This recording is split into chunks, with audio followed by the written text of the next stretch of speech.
اور نوجوان بھی سر ہلاتا ہوا اندر کی جانب بڑھنے لگا۔ جیسے ہی وہ برآمدہ کراس کر کے راہداری کی طرف بڑھنے کے لیے نعمانی کے قریب سے گزرا، نعمانی کا ہاتھ بلند ہوا اور ریوالور کا دستہ پوری قوت سے اس نوجوان کی کھوپڑی کی پشت پر پڑا اور نوجوان چیخ مار کر نیچے گرا ہی تھا کہ نعمانی نے اچھل کر بوٹ کی ٹو اس کی گردن پر جڑ دی اور نوجوان کا پھڑکتا ہوا جسم ساقط ہو گیا۔ اسی لمحے کال بیل بجنے کی آواز سنائی دی اور نعمانی مڑ کر واپس پھاٹک کی طرف بڑھ گیا۔ اس نے پھاٹک کی چھوٹی کھڑکی کھول کر باہر جھانکا۔ باہر ایک بڑی ویگن کھڑی تھی اور ڈرائیونگ سیٹ پر عمران موجود تھا۔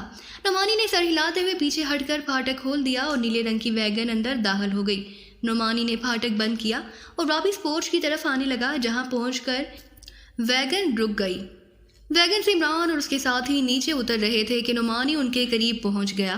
عمران صاحب، آپ کا باقاعدہ تعاقب کیا جا رہا تھا، مجھے ابھی رپورٹ ملی ہے، نعمانی نے قریب جاتے ہی تیز لہجے میں کہا۔ ہاں، یہاں آتے ہوئے ہم نے چیک کر لیا تھا اور ہم نے اسے ڈاج دے کر آ رہے ہیں، عمران نے مطمئن انداز میں کہا۔ اور ڈاج کا تو سوال ہی پیدا نہیں ہوتا، اسے معلوم ہے کہ آپ نے یہیں آنا ہے، نعمانی نے کہا اور عمران بری طرح چونک پڑا۔ کیا مطلب؟ کیسے پتا تھا اسے؟ عمران نے تیز لہجے میں کہا اور جواب میں نعمانی نے اسے اس نوجوان کی آمد، اس کی رپورٹ سے لے کر اس کی بے ہوشی تک اسے سب کچھ تفصیل سے بتا دیا۔ پھر تو اس کا پکڑا جانا ضروری تھا۔ بہرحال ابھی تمہارا اور بیچم والا کارڈ ہمارے ہاتھوں میں ہے۔ کہاں ہے وہ نوجوان؟ میں اس سے ہیڈ کوارٹر کی مزید تفصیلات پوچھ لوں، عمران نے کہا اور نعمانی کے اشارہ کرنے پر وہ تیزی سے برآمدہ کراس کر کے آگے راہداری میں آ گیا۔ نعمانی اس کے ساتھ تھا، لیکن راہداری پہنچتے ہی نعمانی چونک پڑا کیونکہ وہاں پڑا نوجوان غائب تھا۔ البتہ اسے گھسٹ کر اندر کمرے میں جانے کی نشانات صاف نظر آ رہے تھے۔ عمران پہ ان نشانوں کو دیکھ کر بات سمجھ گیا۔ چنانچہ بیک وقت وہ دونوں ہی دوڑتے ہوئے اندر کمرے کی طرف بڑھے اور پھر نعمانی کی آنکھیں واقعی حیرت کی شدت سے کانوں تک پھیلتی چلی گئیں، کیونکہ کمرے میں صرف اس نوجوان کی لاش پڑی ہوئی تھی جسے نعمانی نے پھاٹک سے بلا کر ہلاک کیا تھا۔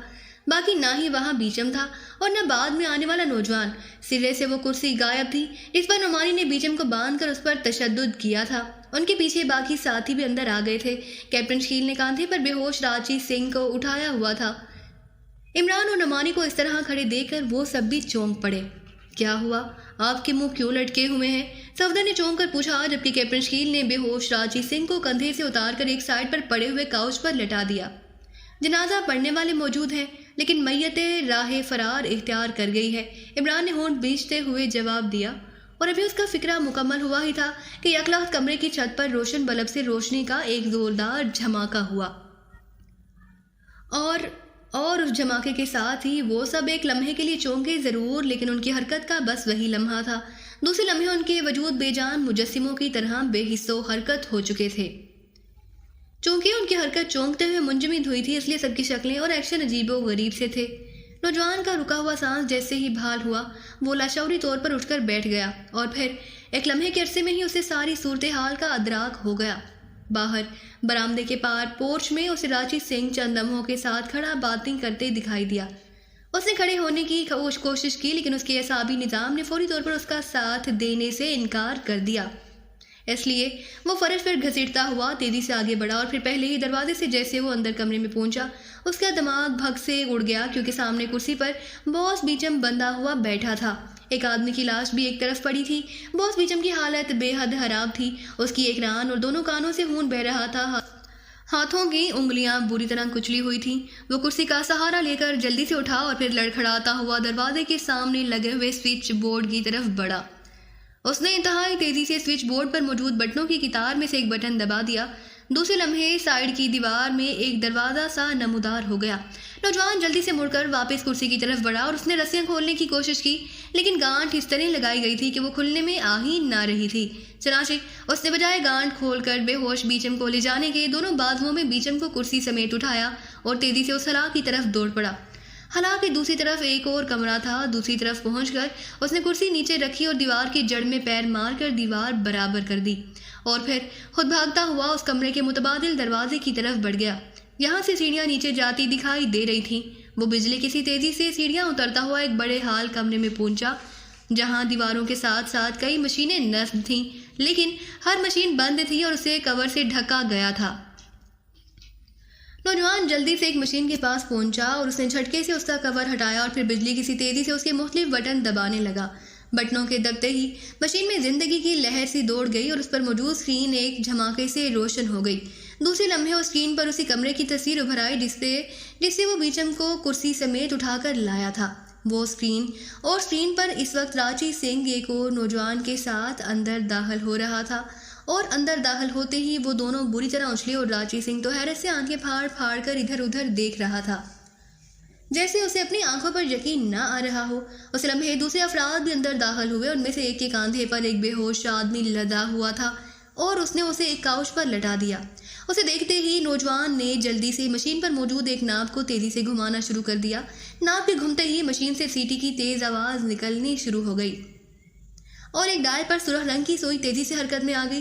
جیسے ہی سوئی درمیانی ہندسے پر پہنچی، نوجوان نے جلدی سے مشین کے نیچے لگے ہوئے ایک سرخ رنگ کے ہینڈل کو جھٹکے سے کھینچا اور اسکرین پر ایک بار پھر تیز روشنی کا جھماکا ہوا اور اس کے ساتھ ہی سیٹی کی آواز بھی بند ہو گئی اور ساتھ ہی سوئی بھی تیزی سے واپس اپنی پہلی والی جگہ پر پہنچ گئی۔ اس کے ساتھ اس نے کمرے میں موجود افراد کو فرش پر ڈھیر ہوتے دیکھ لیا۔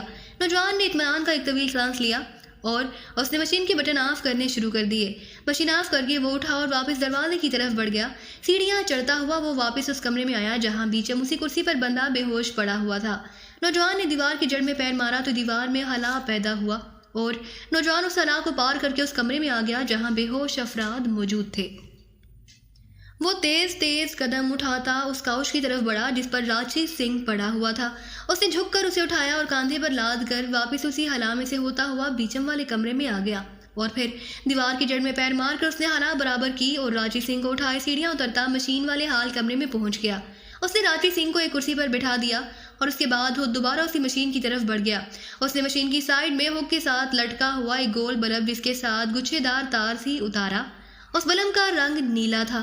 اس نے مشین کے بٹن دبائے، مشین دوبارہ چالو ہو گئی لیکن اس کی اسکرین اسی طرح تاریک رہی۔ نوجوان نے ایک اور ناب گھمائی اور اس بار مشین سے زو زو کی تیز آوازیں نکلنے لگیں۔ ناب کو پوری طرح گھما کر نوجوان نے چھوڑ دیا اور نیلا گول بلب پکڑے وہ کرسی پر بیٹھے راچی سنگھ کی طرف بڑھ گیا۔ اس نے بلب کے ہولڈر کی سائیڈ میں موجود ایک بٹن کو دبایا تو بلب روشن ہو گیا اور اس میں نیلے رنگ کی روشنی کی دھار نکل کر کرسی پر بیٹھے ہوئے راچی سنگھ پر پڑنے لگی۔ مشین سے نکلنے والی زوزو کی آوازیں اب آہستہ آہستہ مدھم ہونے لگیں۔ جب مشین بالکل خاموش ہو گئی تو اس کے ساتھ ہی نیلے بلب سے نکلنے والی روشنی بھی بجھ گئی۔ ابھی ہوش کیوں نہیں آیا؟ نوجوان نے حیرت بھرے انداز میں راچی سنگھ کو دیکھا، مگر دوسرے لمحے خیال اس کے ذہن میں ابھرا اور وہ چونک پڑا۔ باس تو پہلے ہی بے ہوش تھے، ٹیرم ریز اٹیک تو ختم ہو گیا تھا، پہلے والی بے ہوشی موجود ہوگی، نوجوان نے بڑبڑاتے ہوئے کہا اور پھر اس نے مڑ کر جلدی سے بلب کو واپس مشین کے ساتھ ہک کیا اور مشین کے بٹن بند کر کے وہ ایک کونے میں موجود چھوٹے دروازے کی طرف بڑھ گیا۔ دروازہ کھول کر وہ دوسری طرف ایک چھوٹے سے کمرے میں پہنچ گیا۔ یہ باتھ روم تھا۔ ایک سائیڈ پر پڑا ہوا جگ اٹھا کر اس نے اسے پانی سے بھرا اور واپس حال کمرے میں آ گیا۔ اس نے جگ کا پانی راچی سنگھ کے سر پر انڈیلنا شروع کر دیا۔ چند لمحوں بعد ہی راچی سنگھ کے جسم میں حرکت محسوس ہونے لگی تو اس نے جلدی سے جگ ایک طرف رکھ دیا۔ اسی لمحے راچی سنگھ کی آنکھیں کھل گئی لیکن ان آنکھوں میں شعور کی چمک موجود نہ تھی۔ باس ہوش میں آ جائیے، میں ہو چنگ ہوں، نوجوان نے بڑے مودبانہ انداز میں کہا اور راچی سنگھ کی آنکھوں میں یکلخت شعور کی چمک لہرائی اور وہ اچھل کر سیدھا ہو گیا۔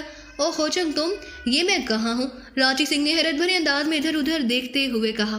آپ اپنے ہیڈ کوارٹر کے مشین روم میں ہیں باس، میں آپ کو یہاں لے آیا ہوں، ہوچنگ نے مودبانہ لہجے میں کہا۔ تم مجھے یہاں لے آئے ہو؟ کدھر سے، کیسے؟ راچی سنگھ نے اٹھ کر کھڑے ہوتے ہوئے کہا اور جواب میں ہوچنگ نے شروع سے آخر تک تمام باتیں تفصیل سے بتا دیں۔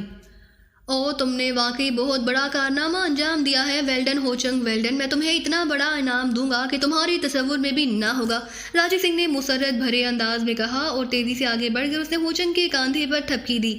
وہ بیچم کدھر ہے؟ راچی سنگھ نے پوچھا۔ وہ اوپر والے کمرے میں ہے، کرسی سے بندھے ہوئے ہیں، ان پر خوفناک تشدد کیا گیا ہے، ہوچنگ نے جواب دیا۔ تم جا کر اسے یہاں لے آؤ، میں ان کو چیک کرتا ہوں تاکہ بیچم بھی اپنا انتقام اپنی آنکھوں سے پورا ہوتا دیکھ لے، راچی سنگھ نے تیز لہجے میں کہا اور وہ دوسری مشین کی طرف بڑھ گیا جبکہ ہوچنگ سیڑھیوں والے دروازے کی طرف مڑ گیا۔ راچی سنگھ نے جلدی سے مشین کے بٹن دبائے تو اسکرین روشن ہو گئی۔ کمرے میں ابھی تک عمران اور اس کے ساتھی ادھر ادھر ٹیڑھے میڑھے انداز میں پڑے ہوئے تھے۔ راچی سنگھ ہونٹ بینچے انہیں دیکھتا رہا، اس کے ذہن میں زلزلہ سا آیا ہوا تھا، اس کا بس نہ چل رہا تھا کہ عمران اور اس کے ساتھیوں کی بوٹیاں اپنے دانتوں سے چبا ڈالے۔ میں انہیں آسان موت نہیں مرنے دوں گا، میں انہیں عبرتناک موت مارنا چاہتا ہوں، راجی سنگھ نے دانت پیستے ہوئے کہا۔ باس! اسی لمحے ہوچنگ کی آواز دروازے سے سنائی دی اور راجی سنگھ نے چونک کر ادھر ادھر دیکھا۔ ہوچنگ بازوں میں بیچم کو کرسی سمیت اٹھائے اندر داخل ہوا۔ باس، بیچم مر گئے ہیں، ہوچنگ نے کرسی کو نیچے رکھتے ہوئے کہا۔ مر چکے ہیں؟ او، بیچم مر گیا؟ راجی سنگھ نے اتنے زور سے ہونٹ کاٹتے ہوئے کہا کہ ہونٹوں سے خون رسنے لگا۔ ہاں باس، میرے خیال میں خون زیادہ بہہ جانے کی وجہ سے ایسا ہوا ہے، ہوچنگ نے خوف زدہ لہجے میں کہا۔ تمہیں پہلے اس کا خیال رکھنا چاہیے تھا۔ نان سینس، راجی سنگھ نے غصے سے دہاڑتے ہوئے کہا۔ باس، میں آپ کو وہاں سے لا کر ہوش میں لانے میں مصروف رہا۔ اگر میں باس بیچم کی مرہم پٹی شروع کر دیتا تو باس دیر ہو جاتی۔ ہوچنگ نے بری طرح سہمے ہوئے لہجے میں کہا۔ ہاں ٹھیک ہے، راجی سنگھ نے اس بار نرم لہجے میں کہا اور ہوچنگ کے چہرے پر قدرے اطمینان کے آثار پیدا ہو گئے۔ باس، ان آدمیوں کا کیا کرنا ہے؟ ہوچنگ نے راجی سنگھ کا خیال بدلنے کے لیے کہا۔ ان کا کیا کرنا ہے؟ عبرتناک موت ان کا مقدر بن چکی ہے، انتہائی عبرتناک۔ راجی سنگھ نے ایک بار پھر دانت پیستے ہوئے کہا۔ میں جا کر انہیں گولیوں سے چھلنی کر دوں بوس؟ نہیں، یہ آسان موت ہے اور میں انہیں آسان موت دے کر ان پر مہربانی نہیں کرنا چاہتا۔ یہ مہربانی کی قابل نہیں، راجی سنگھ نے کہا اور اٹھ کر تیزی سے ایک دیوار میں موجود الماری کی طرف بڑھ گیا۔ اس نے الماری کھولی اور اس میں سے ایک جدید ساخت کا فون نکال کر ایک سائڈ پر موجود میز پر اسے رکھا اور پھر اس کا ایریل کھینچ کر اوپر کیا اور اس کے مختلف بٹن دبانے لگا۔ Hello hello hello, hound calling eagle top button press کر کے راجی سنگھ نے تیز لہجے میں کہا۔ Yes boss, eagle top attending. چند لمحوں بعد ایک بھاری آواز سنائی دی۔ ایگل ٹاپ، تمہارے کیبن خالی ہے، راجی سنگھ نے تیز لہجے میں کہا۔ Cabin? Yes boss, eagle top کی حیرت بھری آواز سنائی دی۔ میں چند افراد کو عبرتناک موت مارنا چاہتا ہوں، انتہائی عبرتناک، اس لیے پوچھ رہا ہوں، راجی سنگھ نے ہونٹ کاٹتے ہوئے کہا۔ او یس باس، کتنے آدمی ہیں اور کدھر موجود ہیں؟ ایگل ٹاپ نے پوچھا۔ ایک مرد اور 9 ایک عورت اور 9 مرد ہیں، راجی سنگھ نے جواب دیا۔ ٹھیک ہے باس، ان کے لیے ایک ہی بڑا کیبن کافی رہے گا، ایگل ٹاپ نے جواب دیا۔ اوکے، میں انہیں خود لے کر تمہارے پاس آ رہا ہوں، راجی سنگھ نے کہا اور بٹن پریس کر کے اس نے ایریل واپس دبا دیا۔ سنو ہوچنگ، بیچم کے مرنے کے بعد تمہیں ہیڈ کوارٹر کا انچارج بناتا ہوں، تم جا کر چارج سنبھال لو۔ میں انہیں ایگل ٹاپ کے پاس لے کر جا رہا ہوں تاکہ انہیں عبرتناک موت مار سکوں۔ تم نے میرے واپس آنے تک ہر طرح خیال رکھنا ہے، راجی سنگھ نے ایک طرف کھڑے ہوچنگ سے مخاطب ہو کر کہا۔ تھینک یو باس، آپ بے فکر رہیں۔ ویسے باس، باہر ایک بڑی نیلی ویگن موجود ہے جس میں یہ سب لوگ آئے ہیں، اگر آپ چاہیں تو ان میں انہیں ڈالا جا سکتا ہے، ہوچنگ نے کہا۔ ہاں ٹھیک ہے، انہیں اس میں منتقل کر دو، چلو، راجی سنگھ نے کہا اور سیڑھیوں کی طرف بڑھ گیا اور ہوچنگ نے مشین کے بٹن آف کیے اور پھر راجی سنگھ کے پیچھے سیڑھیوں والے دروازے کی طرف لپک گئے۔ عمران کی آنکھیں ایک جھٹکے سے کھلیں تو اسے ماحول میں بے حد سردی کا احساس ہوا۔ وہ چونک کر اٹھ بیٹھا اور پھر اس طرح آنکھیں پھاڑ پھاڑ کر دیکھنے لگا جیسے اسے یقین نہ آ رہا ہو کہ وہ کس جگہ موجود ہے۔ اسے چونک کر ادھر ادھر دیکھا اور پھر ایک طویل سانس لے کر رہ گیا۔ اس کے تمام ساتھی بھی اس کے ساتھ ہی موجود تھے اور تقریباً سب کے جسم کسمسا رہے تھے۔ وہ شیشے کے ایک بہت بڑے کیبن کے فرش پر لیٹے ہوئے تھے اور شیشے کا یہ کیبن ایک کافی بڑے کمرے میں رکھا ہوا دکھائی دے رہا تھا۔ کیبن کی چاروں دیواریں اسے دکھائی دے رہی تھیں اور ان دیواروں میں کوئی دروازہ نہ تھا۔ کیبن اوپر اس کمرے کی چھت تک ملا ہوا تھا جبکہ سائیڈوں میں کافی خالی جگہ نظر آ رہی تھی۔ اس کے تمام ساتھی اپنی اصل شکلوں میں تھے اور عمران نے بے احتیاط اپنے چہرے پر ہاتھ پھیرا۔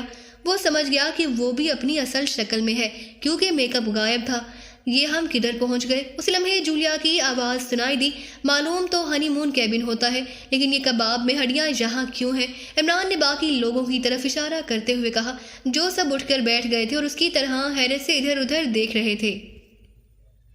ادھر تو بے پناہ سردی ہے، جولیا نے ٹھٹھرتے ہوئے لہجے میں کہا۔ مون کا مطلب چاند ہوتا ہے اور ظاہر ہے چاند پر سورج تو نہیں پہنچ سکتا، اس لیے ظاہر ہے سردی تو ہونی ہے، عمران نے کہا۔ اسی لمحے سامنے والی دیوار میں ہلا پیدا ہوا اور وہ سب اس کی طرف متوجہ ہو گئے۔ کیبن کی شفاف دیوار سے دوسری طرف بخوبی دیکھ رہے تھے۔ خلا میں سے ایک لمبا تڑنگا نوجوان ایک ٹرالی دھکیلتا ہوا اندر آتا دکھائی دیا۔ ٹرالی پر مستقل شکل کی ایک مشین موجود تھی۔ اس کے پیچھے جو آدمی اندر آیا اسے دیکھ کر عمران چونک پڑا اور وہ راجی سنگھ تھا، بلڈ ہاؤنڈز کا چیف۔ ٹرالی والا نوجوان تو ٹرالی دھکیلتا ہوا ایک سائیڈ پر بڑھ گیا جبکہ راجی سنگھ چلتا ہوا کیبن کے شیشے والی دیوار کے قریب آ کر کھڑا ہو گیا۔ وہ عمران اور اس کے ساتھیوں کو دیکھ رہا تھا اور اس کی آنکھوں سے نفرت کے شعلے نکل رہے تھے۔ السلام علیکم جناب راجی سنگھ صاحب، کیا حال ہے آپ کے؟ بچے خیریت ہیں نا؟ سنائیے کب تشریف آوری ہوئی ہے؟ مجھے اطلاع دے دیتے تو میں آپ کو ایئرپورٹ پر ریسیو کرنے آ جاتا۔ آخر آپ میرے پیشہ ور بھائی ہیں۔ عمران نے بڑے مودبانہ انداز میں ماتھے پر ہاتھ رکھ کر سلام کرتے ہوئے کہنا شروع کر دیا، لیکن شاید آواز باہر نہ جا رہی تھی، اس لیے راچی سنگھ کے چہرے پر کوئی تاثر پیدا نہ ہوا۔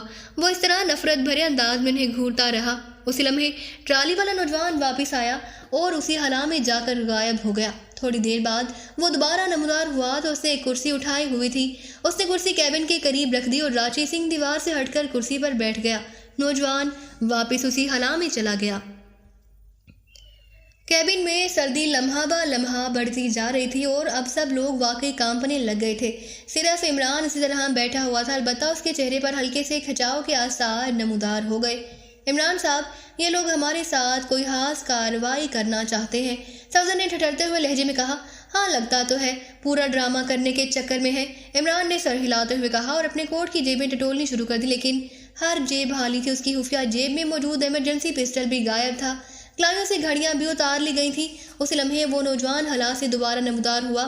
اس نے ایک کرسی اٹھائی ہوئی تھی اور ساتھ ہی اس بار اس کے کاندھے سے ایک چھوٹی سی مشین بھی تسموں سے بندھی لٹک رہی تھی۔ اس نے کرسی راچی سنگھ سے ذرا پیچھے رکھی اور پھر کندھے سے لٹکی ہوئی مشین اتار کر راچی سنگھ کی طرف بڑھا۔ راچی سنگھ نے مشین اس کے ہاتھ سے لی اور پھر اس کے مختلف بٹن دبانے لگا۔ کیا میری آواز تمہارے کانوں تک پہنچ رہی ہے عمران؟ یکلخت کیبن میں راچی سنگھ کی تیز اور چیختی ہوئی آواز سنائی دی۔ بالکل پہنچ رہی ہے، بہت بہت شکریہ۔ چلو سردی تو کم ہوئی، عمران نے مسکراتے ہوئے جواب دیا۔ اب یہ سردی اس قدر بڑھے گی کہ تمہاری ہڈیوں میں اتر جائے گی، راچی سنگھ نے غصیلے لہجے میں کہا۔ یار تم اس طرح بولتے رہے تو خاصی بچت ہو جائے گی، تمہاری آواز میں گرمی بہت ہے، عمران نے مسکراتے ہوئے جواب دیا۔ سنو، میں نے تمہیں عبرتناک موت مارنے کا فیصلہ کیا ہے اور اس وقت تم جس کیبن میں موجود ہو اس میں سے تمہاری روحیں بھی باہر نہیں نکل سکتی۔ فی الحال تو صرف سردی ہے، لیکن اب ہر لمحہ تم پر نئے سے نیا عذاب نازل ہوتا رہے گا۔ یہ دیکھنا تمہارا کیا حشر ہوتا ہے، راچی سنگھ نے چیختے ہوئے کہا اور اس کے ساتھ بیٹھے نوجوان کو اشارہ کیا تو وہ نوجوان اٹھ کر تیزی سے اس کونے کی طرف بڑھ گیا جہاں وہ ٹرالی لے گیا تھا۔ اس کونے میں گہرا اندھیرا تھا، اس لیے وہ کیبن کے اندر سے نظر نہ آ رہا تھا۔ 01 آن کر دو ایگل ٹاپ، راچی سنگھ کی آواز کیبن میں گونجی اور اس کا فکرہ مکمل ہونے کے چند لمحے بعد ہی کیبن کی چھت پر ہلکا سا کھٹکا ہوا اور اس کے ساتھ ہی جیسے بارش کی بوچھار ان کے جسموں پر پڑی اور انہیں یوں محسوس ہوا جیسے یہ پانی کے قطرے نہ ہوں بلکہ مشین گن کی گولیاں ہوں۔ یہ قطرے جہاں جہاں گرے وہاں اس قدر خوفناک آگ سی بھڑک اٹھی جیسے لوہے کی گرم سلاخیں گوشت کے اندر اتر گئی ہوں اور ان سب کے منہ سے بے احتیاط چیخیں نکلنے لگیں۔ پانی کی بوچھاریں مسلسل گر رہی تھی اور وہ سب بری طرح تڑپ رہے تھے۔ عمران پانی کے گرنے سے اچھل ضرور رہا تھا لیکن اس کے منہ سے چیخ ابھی تک نہ نکل رہی تھی۔ یہ چیخ نہیں رہا، میں اس کی چیخیں سننا چاہتا ہوں، ریکوم فائر کر دو، راچی سنگھ کی چیختی ہوئی آواز دوبارہ سنائی دی اور اس کے ساتھ ہی چھت سے برسنے والے پانی کی دھاریں تو غائب ہو گئیں، البتہ اس کے بعد فوراً چھت سے سفید رنگ کے پاؤڈر کا چھڑکاؤ شروع ہو گیا اور اس بار اس کے ساتھیوں کے حلق سے نکلنے والی خوفناک چیخوں سے کیبن گونج اٹھا۔ پاؤڈر نے واقعی انہیں ہلا کر رکھ دیا تھا، پاؤڈر نے ان کے جسموں پر آبلے ڈال دیے تھے اور ان کے پورے جسم کے اندر جیسے خوفناک آگ بھڑک اٹھی تھی، یوں لگ رہا تھا جیسے ان کے جسموں کے اندر خون کی بجائے آتش فشاں کا لاوا دوڑنے لگا ہو۔ انہیں اپنی کھالیں جلنے کی سٹرانڈ بھی محسوس ہونے لگ گئی تھی۔ یہ اس قدر خوفناک تکلیف تھی کہ ان کے جسم بے احتیاط ٹیڑھے میڑھے انداز میں مڑنے لگے اور دوسرے لمحے دھڑام سے وہ سب ایک ایک کر کے کیبن کے فرش پر بے ہوش ہو کر گرتے گئے۔ عمران نے اپنے دانت سختی سے بینچ رکھے تھے لیکن اس کا چہرہ تکلیف کی شدت سے بری طرح مسے ہو چکا تھا اور پھر وہ بھی دھڑام سے فرش پر گر گیا۔ ابھی بھی نہیں چیخا، حادثہ سخت جان ہے، فائر روک کر اینٹی فائر کرو ورنہ یہ جلدی مر جائیں گے، راچی سنگھ کی آواز سنائی دی اور اس کے ساتھ ہی نہ صرف چھت سے پاؤڈر گرنا بند ہو گیا بلکہ چھت پر سے نیلے رنگ کے پانی کی تیز دھاریں گرنے لگیں۔ جہاں جہاں یہ نیلے رنگ کا پانی پڑ رہا تھا وہاں وہاں جسم میں بھڑکی ہوئی آگ سرد پڑتی جا رہی تھی اور عمران کو یوں محسوس ہو رہا تھا جیسے سخت آگ میں سے انہیں نکال کر کسی نے ان کے زخموں پر اکسیر مرہم کے پھاہے رکھ دیے ہوں۔ ان کے ساتھ ہی عمران اچھل کر دوبارہ کھڑا ہو گیا۔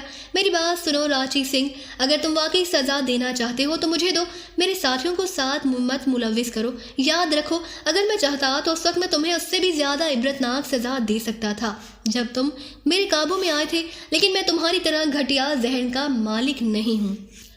عمران نے گھراتے ہوئے انتہائی سرد لہجے میں کہا، یہ تمہاری حماقت تھی عمران کہ تم نے مجھے کچھ نہیں کہا، لیکن میں تمہاری طرح احمق نہیں ہوں۔ یہ خوفناک عذاب تو اب تمہارا اور تمہارے ساتھیوں کا مقدر بن چکا ہے اور ابھی تو یہ کچھ بھی نہیں، یوں سمجھو کہ یہ تو ابتدائی باتیں ہیں، جب اصل عذاب شروع ہوگا تم تب دیکھنا کہ تمہارا اور تمہارے ساتھیوں کا کیا حشر ہوتا ہے۔ میں تمہارے جسم کی ایک ایک رگ ٹوٹتی اپنی آنکھوں سے دیکھوں گا، راچی سنگھ نے بڑے فاتحانہ انداز میں کہا لگاتے ہوئے کہا۔